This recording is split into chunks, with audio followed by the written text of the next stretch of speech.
I remember my first day starting here, January 3rd of 1983, and I really didn't know what to expect because I hadn't really planned on being a prosecutor, but frankly, it was the job that I got hired for, and I was looking forward to it. I realized that this wasn't going to be a normal lawyer's office. This was going to be an entirely different experience. Don has prosecuted some of the most violent individuals to ever walk the streets of St. Louis.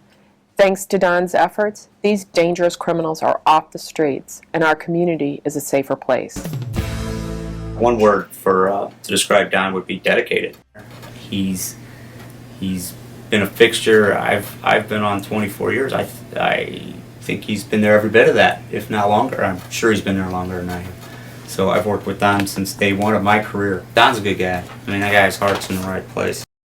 I remember trying with Bob Craddock the case against a guy named Emery Fudo, who murdered his entire family, his parents, and both of his brothers. He lived in California and came back to St. Louis to do that. It was a death penalty case, and I believe records will show that it is the longest criminal case in the state of Missouri ever. We started in the wintertime, and I remember we finished the case while a parade was going on for St. Patrick's Day. So it was pretty surreal by the end of it. And the other thing that I find rewarding is when you have a person who is clearly guilty, who has a really bad attitude, and that look on their face when they suddenly realize that it's all over, that they're going to answer for what they did.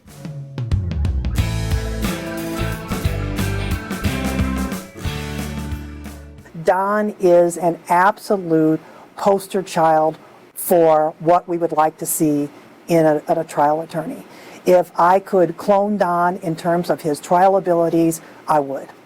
Ladies and gentlemen, I just want to say that I am grateful and I am humbled by your honor and by your recognition. Frankly, all I've had to do is show up at the best job I could imagine having for the last 30 years. It's such a luxury to have a job where I get to wear the white hat all the time.